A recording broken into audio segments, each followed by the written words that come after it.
That was the reality. খারাপ লাগতে পারে আপনাদের, কিন্তু এটাই রিয়েলিটি ছিল। এবং আজকে বলছি, আপনারা চাইবেন এই ছাত্ররা, এই শিক্ষার্থীরা বলছে না তারা এগুলো বাদ দিতে চায়? তিনজন উপদেষ্টা নিয়ে করেছিল, হুলস্থুল লাগিয়ে দিয়েছিল, ওরা কিছু করতে পেরেছে? রাষ্ট্রপতিকে সরাবার জন্য আন্দোলন শুরু করেছিল না, রীতিমতো ডেমনস্ট্রেশন, পেরেছে? পারে নাই। আপনারা করবেন, সরকার পার্টি করবেন নাকি কাল থেকে একটা আন্দোলন করার জন্য, যে বিপ্লবী সরকার করা হোক, আগামী 1 মাসের মধ্যে করে জিততে পারবেন? যদি না পারেন তখন সবাই ভাববে যে হয়তো কাজ করবো পারে।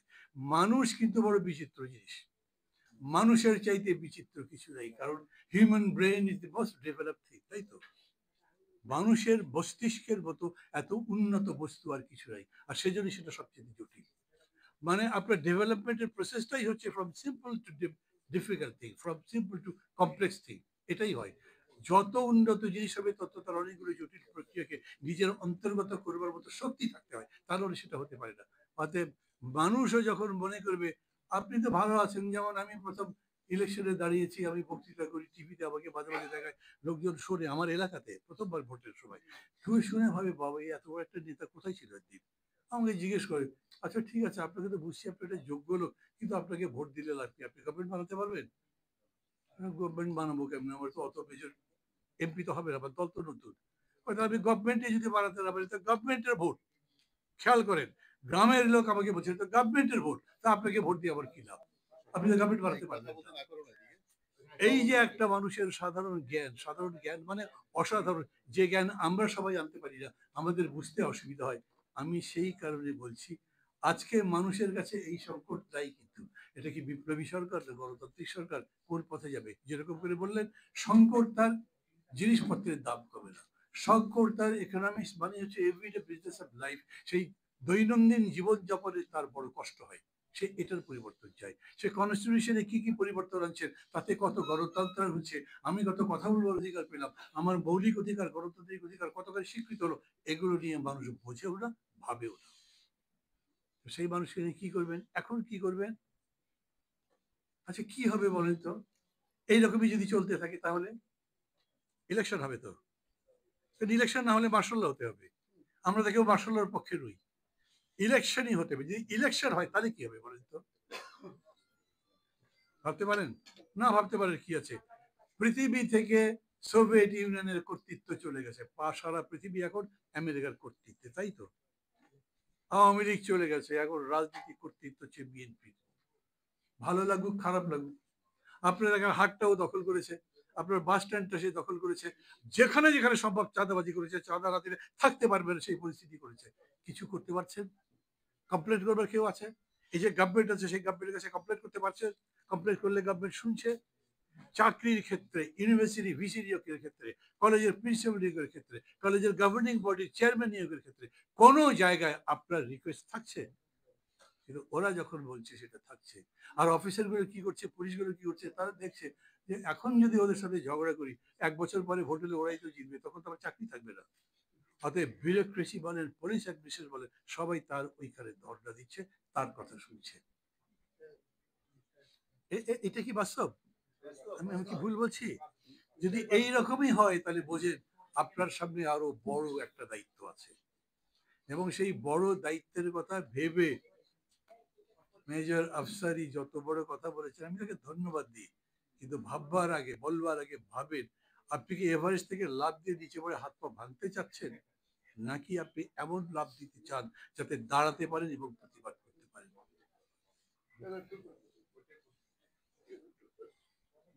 আমি আমার এলাকার কথা বলি, আমার বাড়ি বগুড়া শিবগঞ্জ, আপনাদের জানা নাম, আপনার পাশে কেউ গিয়ে খোঁজ দেবেন, মানুষের সাথে কথা বলবেন, প্রত্যেকটা মানুষ বলবে আমি সবচাইতে ভালো ক্যান্ডিডেট, সবচাইতে যোগ্য ক্যান্ডিডেট, আমি জিতবো।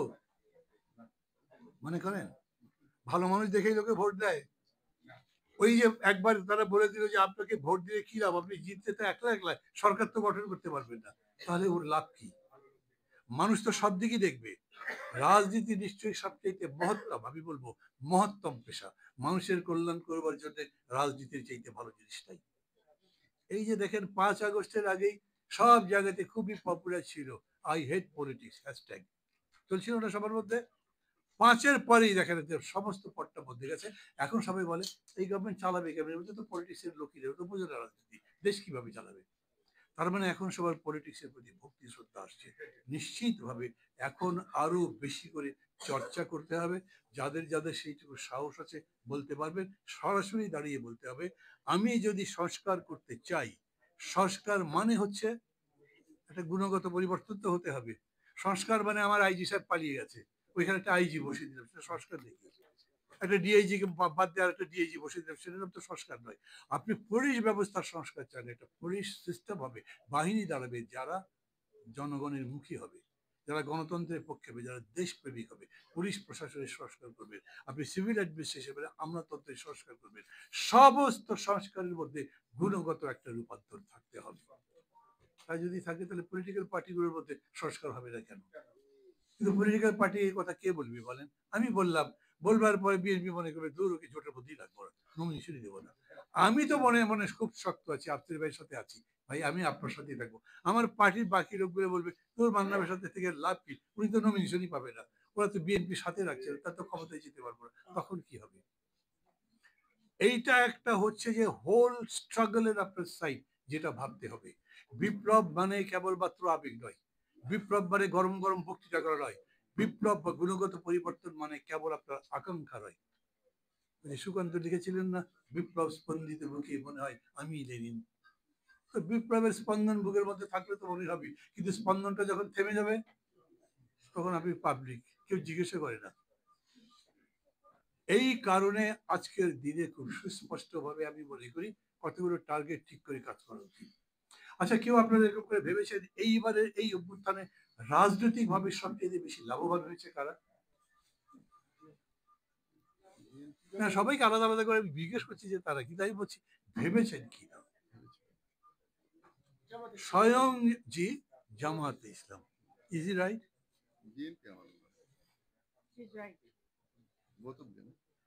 দেখেন, 5 তারিখে বৈঠকের পরে প্রধান সেনাপতি বললেন কারা কারা যোগ দিয়েছিল, অনেকের নাম বললেন, অনেকের নাম বললেন না। সবার আগে জামাত ইসলামের নাম বলেছেন, তাও 2 বার। জি, 28 তারিখে যখন ওইখানে টিয়ার গ্যাস মেরে সব ছত্রখান করে দেওয়া হয়েছে, আমি বলছি তারপর প্রত্যেক দিন আমরা মাঠে ছিলাম। আমরা মানে গণতন্ত্র মঞ্চ, পত্র পত্রিকাগুলো তার সাক্ষী। বিএনপির নেতাদের খুঁজে পাই নাই, জামাত ইসলামও ছিল না, কেউ ছিল না, কিন্তু ওরা এসে এইভাবে তাদেরকে, জি জি ওনারও ছিলেন, লেবার পার্টিও ছিল। এই যে যারা যারা ছিলাম আমরা, তাদের তো নামই নাই, এখন ফুটলেটও পাবেন না। যারা এই জিনিসটা তৈরি করছে তারা এরকম করে সামনে এনে দিল। এখন আমি বলছি পরিবর্তনের জন্য মানুষের কাছে এই কথা সরাসরি বলে দাঁড়াবার মতো শক্তি করতে হবে। এই কারণেই কিন্তু আমি আপনাদের আজকের এই উদ্যোগকে স্বাগত জানাই। আমি জানি না আপনারা প্রক্রিয়াগতভাবে, আমি জানি না আপনারা প্রক্রিয়াগতভাবে কতখানি নিজেদের কারো সিদ্ধ করবার চেষ্টা করছেন। আমি জানি না আপনারা সবাইকে এমব্রেস করবার জন্য কতখানি নিজেদেরকে অ্যাকোমোডেটিভ করতে পেরেছেন। খেয়াল করবেন, রাজনীতি is basically a tactics of accommodation. এরকম নয় আপনার মতে যার সাথে মিলে না সেই লোকের সাথে আপনি থাকবেন না। তাহলে পার্লামেন্টারি ডেমোক্রেসি মানেই তো রুল অফ মাইনরিটি। আলটিমেটলি যদি 5টা 7টা পার্টি ওই একটা পার্টি মেজরিটি হয়, কিন্তু সেই পার্টি মোর দেন 50% পাইছে, সেরকম তো না।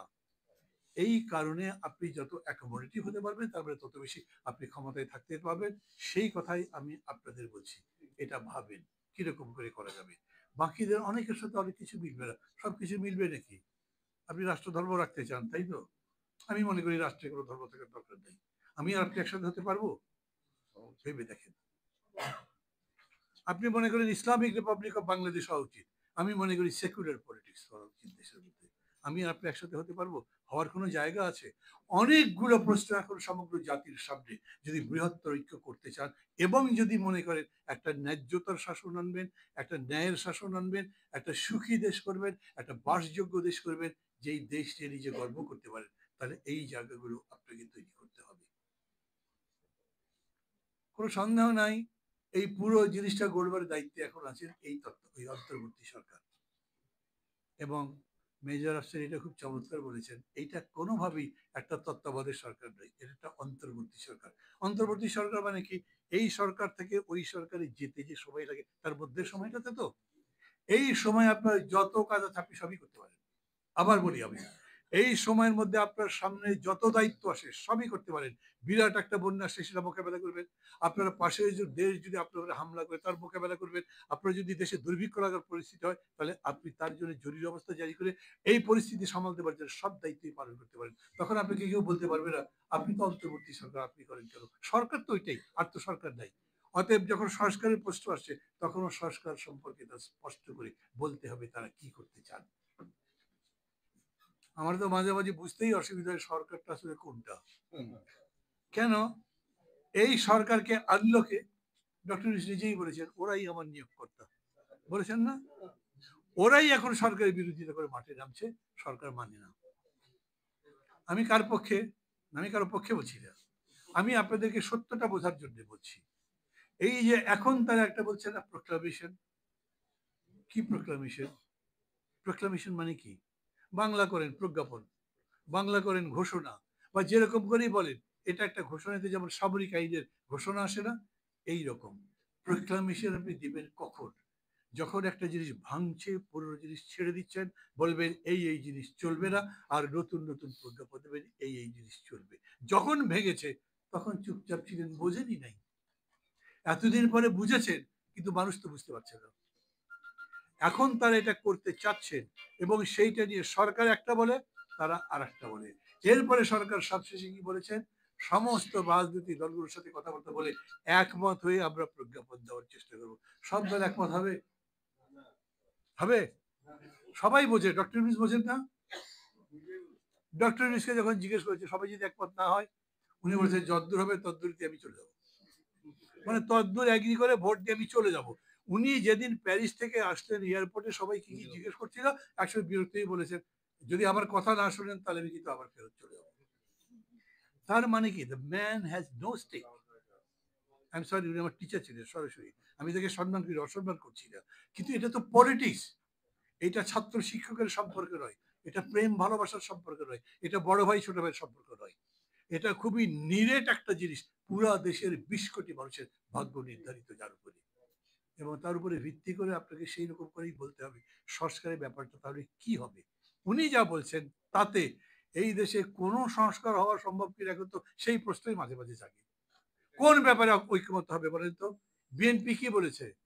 তোমার কনস্টিটিউশনে হাত দেওয়ার কোনো ক্ষমতাই নেই, কনস্টিটিউশনে হাত দেবে কেবলমাত্র নির্বাচিত সংসদ, এবং বলছে যতগুলো প্রস্তাব আসবে সংস্কারের, যতগুলো প্রস্তাব সেটা ওই কমিশনগুলোই দিক, সেটা সংস্কার পাঠিয়ে দিক, অসংস্কার পাঠিয়ে দিক, যারাই দিক, সমস্ত প্রস্তাব একসাথে আসবে জাতীয় সংসদের কাছে আলাপ আলোচনার ভিত্তিতে যেতে ঐক্যমত হবে, বা সংসদ যেটা পাশ করবে সেটাই সংসদ হবে। তার মানে কি দাঁড়াচ্ছে?